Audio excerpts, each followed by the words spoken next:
अस्सलामुअलैकुम जी। Owais Jafri official में मैं आपको खुशामदीद कहता हूँ। खबर इंतहाई अहम है।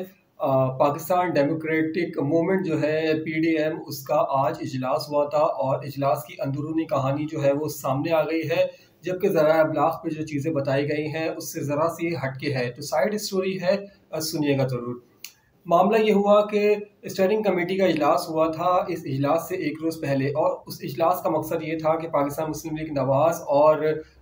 जमीयत उलमा इस्लाम फ़े के जो सरबराह हैं मौलाना फजल रहमान और उनकी जमात के जो दीगर अहदेदारान हैं उनके दरमियान जो है वो इत्तिफाक राय हो जाए, ताकि जब कायदीन एक साथ बैठें तो फिर किसी मामले पे जो है ना वो कन्फ्यूजन हो और ना ही उस मामले पर जो है कोई डेडलॉक आए।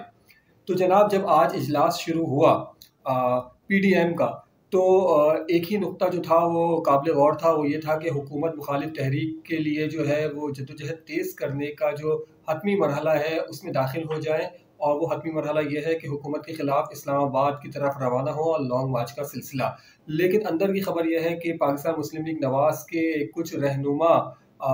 बिलशमूल शहबाज शरीफ वो इस बात पे राज़ी नहीं थे कि इस वक्त, जबकि हुकूमत किसी कमज़ोरी का शिकार नहीं है बल्कि अपनी पोजीशन मुस्तहकम रखे हुए है, इस दौरान जो है वो दिसंबर में लॉन्ग मार्च किया जाए। तो इस तजवीज़ के बाद जो है वो लॉन्ग मार्च को जो है वो मार्च के महीने तक जो है वो फ़िलहाल जो है वो मौखिर किया गया है, लेकिन तासुर ये दिया गया है कि लॉन्ग मार्च की तारीख को तय किया गया है। लेकिन अहम इत्तला ये है कि लॉन्ग मार्च फ़िलहाल मौखिर कर दिया गया है। और अगर आप वक्त और टाइमिंग को देखें तो मार्च के महीने में अगर लॉन्ग मार्च होता है तो फिर हुकूमत पाकिस्तान जो इस वक्त मौजूदा सरकार है,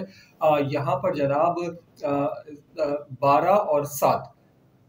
18 महीने, तकरीबन 19 महीने की हुकूमत रह जाएगी, यानी कि 1.5 साल से 1 माह ऊपर। लेकिन अगर इस्लामाबाद में जाके पड़ाव डालते हैं और 15-20 दिन उसमें निकल जाते हैं तो फिर हुकूमत के पास रहते हैं अप्रैल के बाद सिर्फ 1.5 साल। तो आया हुकूमत गिराने की कोशिश आईनी मुद्दत पूरी होने से सिर्फ 1.5 साल पहले होगी? ये एक अहम सवाल यहाँ पर मौजूद है। जबकि तासुर ये दिया गया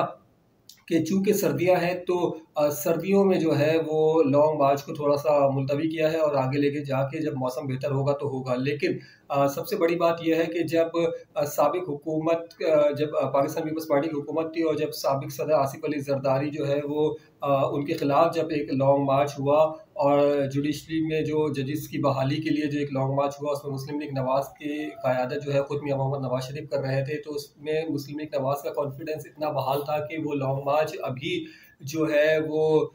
मुरीद की से थोड़ा आगे निकला था और इस्लामाबाद पहुंचने में उसको वक्त था। लेकिन साबिक सदर आसिफ अली जरदारी को जो है वो मुस्लिम लीग नवाज़ के मुतालबात जो है वो मानने पड़े थे। लेकिन यहाँ पर जो है मुस्लिम लीग नवाज़ की जानिब से ही जब अंदरूनी कहानी सामने आई है तो इस बात को स्टैम्प कर रही है कि शायद मुस्लिम लीग नवाज़ इस सिचुएशन को बहुत अच्छी तरह से समझ चुकी है कि इस वक्त जो है वो हुकूमत को गिराना तो दूर की बात, हिलाना भी जो है ख़ास तौर पे जॉइंट सेशन के बाद, वो इस वक्त जो है वो इतना आसान नहीं होगा। लेकिन मौलाना फजल रहमान जो है वो अपनी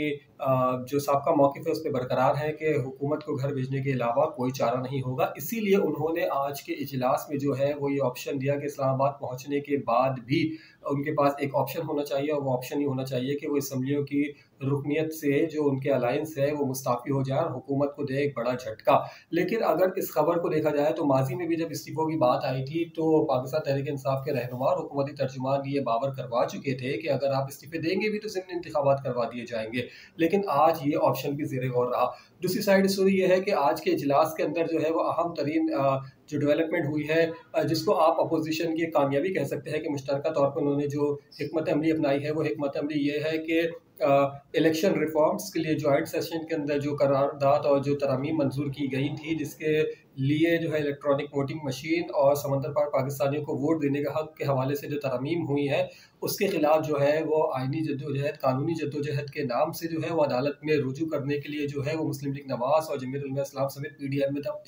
शामिल तमाम जमातें जो है मुत्तफिक हुई है। लेकिन इस हवाले से दूसरी साइड स्टोरी ये है कि मौलाना फजल रहमान और शहबाज शरीफ इस बात पर मुत्तफिक है कि इस हवाले से पाकिस्तान पीपल्स पार्टी से भी इत्तेहाद किया जाए, जबकि पाकिस्तान पीपल्स पार्टी इस वक्त पीडीएम का हिस्सा नहीं है। तो पाकिस्तान पीपल्स पार्टी बॉडी के जो चेयरमैन है वो बिलावल भुट्टो जरदारी, वो पहले ही इस हवाले से अदालत जाने का ऐलान कर चुके थे। अब देखना यह है कि क्या वो पीडीएम के प्लेटफॉर्म से अदालत जाएंगे या अलग से अपना कोई केस सामने रखेंगे। जबकि शहबाज शरीफ और फजल रहमान ने जो है वो इस हवाले से कुछ अहम लोगों को टास्क दिए हैं कि वो पाकिस्तान पीपल्स पार्टी से रब्ता करें और इस हवाले से मुश्तरका तौर पर हिकमत अमली तय की जाए।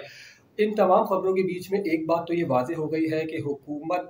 जो है वो इस वक्त मजबूत है, और जो अफवाहें हैं कि शायद हुकूमत गिर जाएगी इन्फ्लेशन को लेकर, महंगाई को लेकर और दीगर मामलात को लेकर, लेकिन यहाँ पर अपोजिशन ने जो है वो अपने ही इजलास में जो साइड स्टोरी सामने आई है उससे अपनी कमजोरी साबित की है, और ये साबित किया है कि फिलहाल लॉन्ग मार्च को आगे करने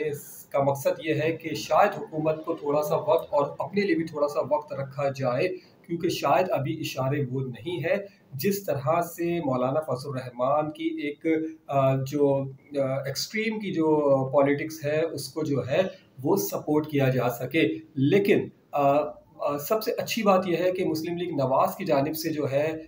आज के इजलास में मौक़िफ़ ऐसे रहे हैं जो पाकिस्तान पीपल्स पार्टी के मौक़िफ़ रहे हैं, यानी पार्लिमानी सियासत के हवाले से, और यही वजह है कि इस्तीफ़े की तजवीज़ की हद तक ही रही और उस पर जो है फ़िलहाल कोई बाज़ाब्ता या दो टोक ऐलान सामने नहीं आया। तो देखते हैं कि सर्दियाँ जीटी रोड का रास्ता रोकती हैं या फिर रियासत की मशीनरी जीटी रोड का रास्ता रोकती है। लेकिन जो भी होगा अब होगा मार्च और अप्रैल में, जबकि हुकूमत को जाने के लिए रह जाएंगे सिर्फ 1.5 साल।